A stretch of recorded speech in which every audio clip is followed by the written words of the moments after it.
the revolutionary ankle lock system, an integrated brace built into the boots, delivering unrivaled support, protecting ligaments from twists, tears, and trauma.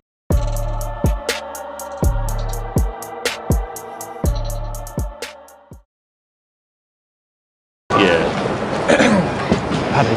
Oh. Yeah, Rick shoots good. This is Paddy Haney.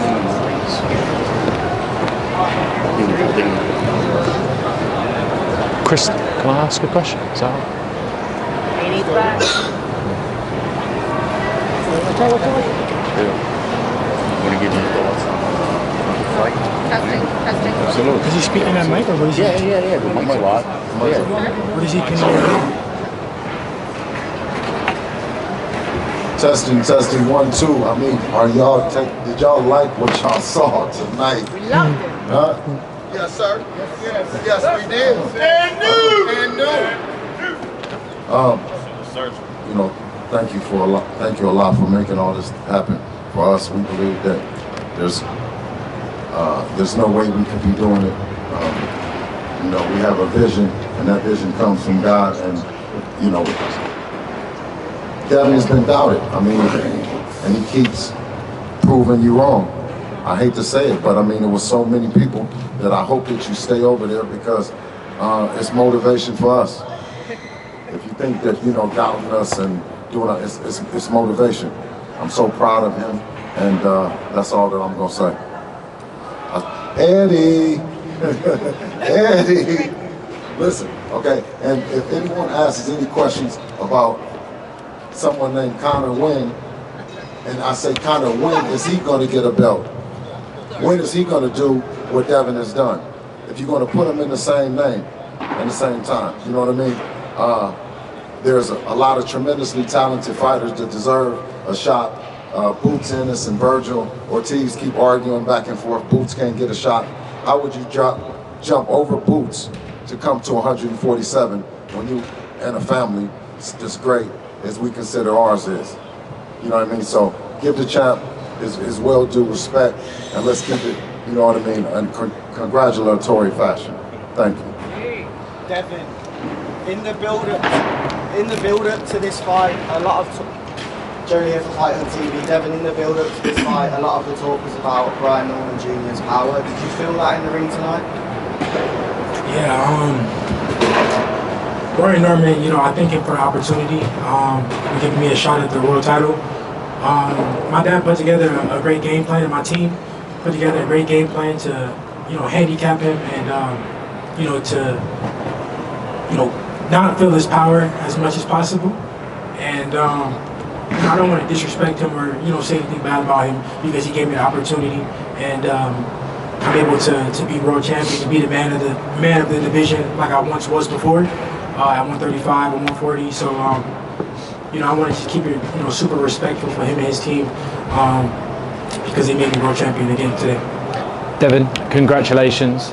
Your last fight against Jose Ramirez, it was a defensive masterclass. It was more defensive than you were tonight.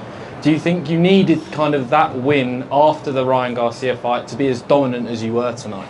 Yeah, like I told y'all before, my dad and my team put together a game plan, and I just execute the game plan. It's not about, like, every fight, I don't fight everyone the same. So they put together a game plan for Jose Ramirez, and I went in there and I did that game plan.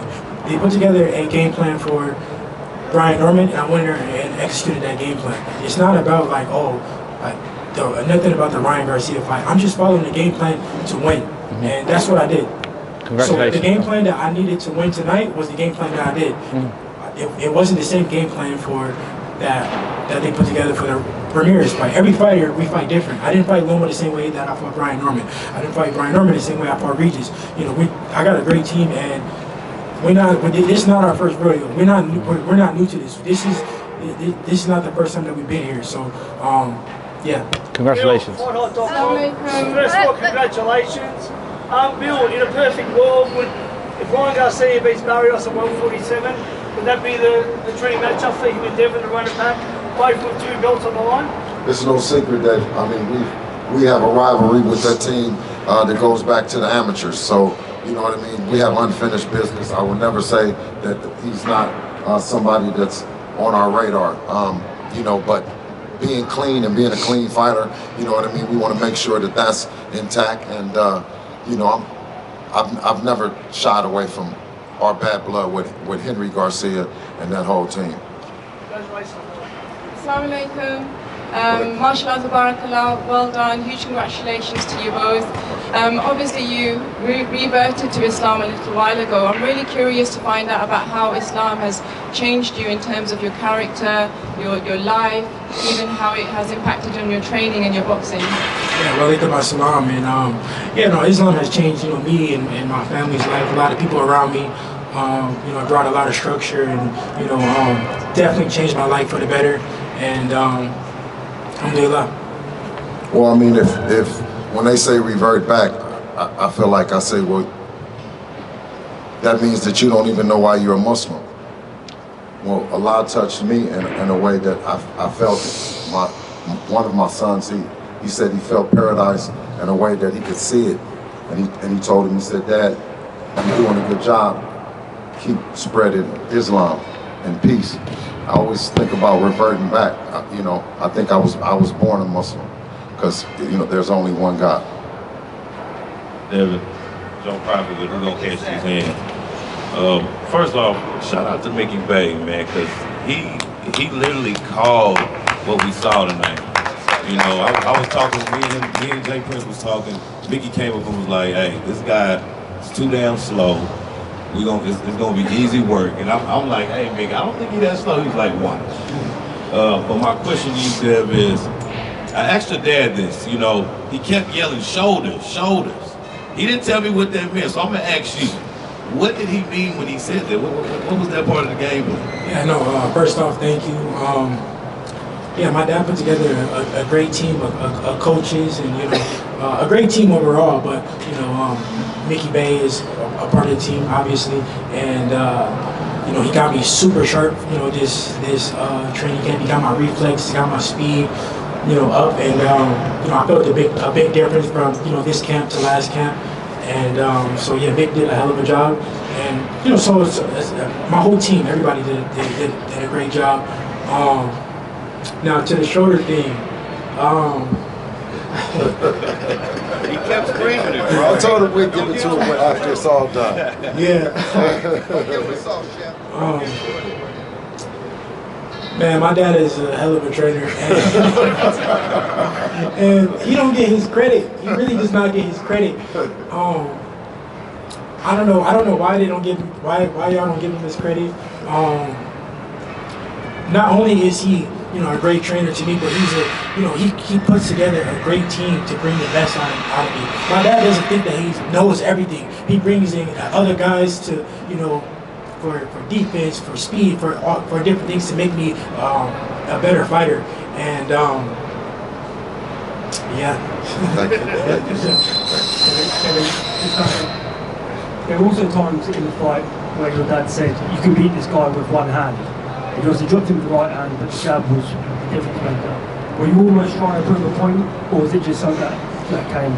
Yeah, what I wanted to do was, part of the game plan was to go in there and shock him early. I wanted to shock him early. I wanted him to feel me and to know that, you know, that I was in there and I wasn't playing.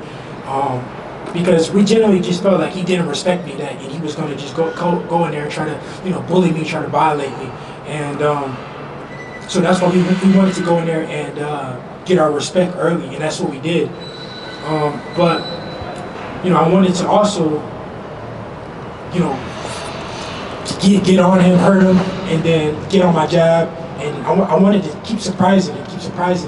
And that's what I kept doing. I would, you know, I would hurt him, hit him with big shots, and then, you know, surprise and get back to my jab. And then, you know, when he would think that I would jab, then I would, you know, come in and throw, you know, big punches. Certainly looks a lot more confident tonight. Would you say Devin Haney is back? Yeah, I mean, that's for you guys to answer. You know, I felt like I never left. You know, I believed in my skills. I believed in my talent. I never got discouraged. You know, everyone knows what happened with the Ryan Garcia thing. Everybody knows that I was cheated. Whether they want to admit it or not, that was the truth, and that's what happened. You know, no fighter can beat me on an even playing field, and it has not happened before, and it won't happen. So I never lost. I never lost. You know, I never lost confidence. I trusted in my skills. I got back to the drawing board. I was training. You know, in the dark. I was preparing. A lot of people was writing me off. You know, counting me out. But you know, I kept my head down. I stayed working. You know, I kept. You know, I had a good team behind me. My family. You know, kept me motivated, and it all paid off tonight. Well, I have a question. Is one of the cards was 115, 113. Do you guys agree with that? No, so nobody agrees with it. So if we take it in our hands and we pitch a shutout and we don't make it close, where every judge picks us, that's not boxing? Do you guys want me to give him a game plan with his career and everything that he has in it on some bullshit? I mean, what's boxing? What are you guys on? Has it all just got to the sports and entertainment, or is it boxing? Radio Raheem? That was the question I was going to ask. That was exactly the question I wanted to ask. Devin, one of them was sat inside. We spoke to him before. He watched the fights, and he said he didn't want you. He's talking about the Twitter beef that you guys have had in the past. These guys must work for Conor Ben or something. It's no longer, I told you, it's Conor Wynn. Conor, when is he going to do something in boxing that's on Devin Haney's level? I mean, just one thing. Before you start talking to us, man, we did the stadium in Australia. So that doesn't, we did that for Undisputed. We did Lomachenko. But y'all don't understand that. I will fight anybody. I don't care. Like, I really don't care. It does not matter to me. I will fight whoever it is. Whoever y'all put in front of me, it does not matter. Whoever y'all say is a guy, it does not matter. I say he's not the guy, champ. But that's just, no, I'm saying, but the type of fighter that I am, I don't care. Like, I really don't care. He really doesn't. No, he really doesn't. That's the thing with me and him. I saw you moving in and out and having success right from the start of the fight. But I heard your father saying, stay in the pocket, stay in there, stop moving out. To Bill's point, that one scorecard out of 15-13, if you continue to move in and out, are you concerned that the scorecards won't reflect the way you dominate these rounds? I was thinking, I thought I was winning every round easily, so I wasn't really thinking like that the fight was even close. That wasn't it really wasn't my concern, like, oh, if the fight was, if what I was doing wasn't being countered or whatever. I was surprised when I heard the scorecard. So were you saying that so that Devin could make the statement that he would fight in the pocket and not need to move the box to win the fight? Shout out to Floyd Sr., as well as Mickey Bay, but you know, Roger Mayweather, Eddie Mustafa, Roy Jones, you know what I mean, who we were, you know, we did the, you know, state, what was it, 60? Smooth 60, right? From Roy Jones. We learned a lot of things from some of the great professors in the game. And I'm saying is that we can do what we want to do in there. He can handicap a fighter in a way that he's not going to do what he does best on that night when you take it away from him. What happened to pugilism? I'm saying is if we pitch a shutout, that's the part of boxing. But it seems like that you guys want it to be close. You want us to do everything to jeopardize the O. But what happened to the left hook, though? Yeah. Everybody said that he had a left hook, and I was a sucker for a left hook, and you know he was this big knockout puncher, and my jab, he was gonna cook off my jab. He hit me with one left hook. But then listen. So we tried for one time. We go in there with Ryan Garcia. We fight the fight with him against him. He fights in there. He gets dropped 3 times, and he gets up 3 times to fight, and then comes back.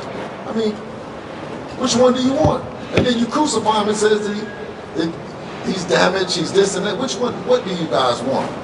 Well, you landed more left hooks than he did. It looked like you were trying to knock him out with a left hook. But my question is, this was billed as a 50-50 fight. That's crazy because when I was in training camp, I wasn't even throwing no left hooks. I just started doing that fight today. And my dad, like, he didn't really want me to be throwing left hooks, but I don't know. I don't know. I just seen hooks, so I started hooking. this being Bill's a 50-50 fight, you talking about how easily you got to the victory.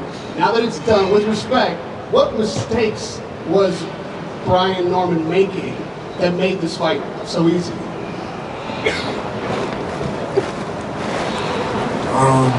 I like Brian Norman. I thank him for the opportunity. I'll tell you.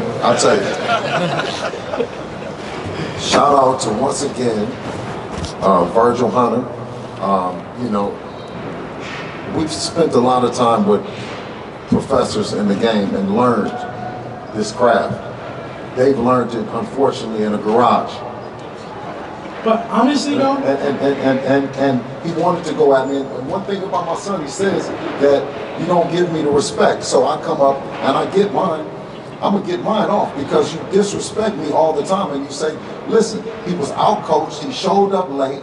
He was too cocky and too arrogant. We showed up on November the 2nd as challengers here. We got acclimated, right? By the time they showed up, we was already sparring at 4 a.m. He never had any days to get acclimated, guys. He was moving slow. His dad made a bad decision. and also it wasn't what he was not what he didn't do. It's what I would not let him do. That too. I took what he wanted to do away from him. No matter what y'all say, my dad put together a game plan that handicapped him, and he could not do what he wanted to do. I want to give Rick Reno an opportunity to say some words. Yes.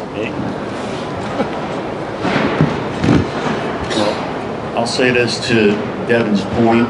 Devin never shies away from any challenge, any name that we've discussed with him. He just says, put the right number on the contract, and he'll fight it. Whether it's the winner of Garcia Barrios, whether it's the winner of Tio Shakur, whether it's Conor Benn, whoever. Anyone that we put down on paper, as long as the money makes sense, Devin's there. Whether it's in Riyadh, whether it's in the States, he doesn't care. He's never, the minute we put Brian Norman, no one wanted to fight Brian Norman, we put Brian Norman's name down. He said, okay, how much and where? Give me the date. And him and Bill went into camp, put together a game plan. You know, at times Brian Norman was the betting favorite. And, you know, you saw what happened. Devin shut him down. But Reno, listen, we're expecting Dr. Rakan and Turkey to come in and do what they said in boxing. They're supposed to make these fights happen, make these guys fight, or not be a part of it. We showed up part of Riyadh season, and you know, we're willing to fight anybody. I think that it should be an even playing field, and those guys need to fight each other too. Am I saying anything wrong? No, you're exactly correct. Absolutely, Kay. Thank you, guys. The revolutionary ankle lock system, an integrated brace built into the boots, delivering unrivaled support, protecting ligaments from twists, tears, and trauma.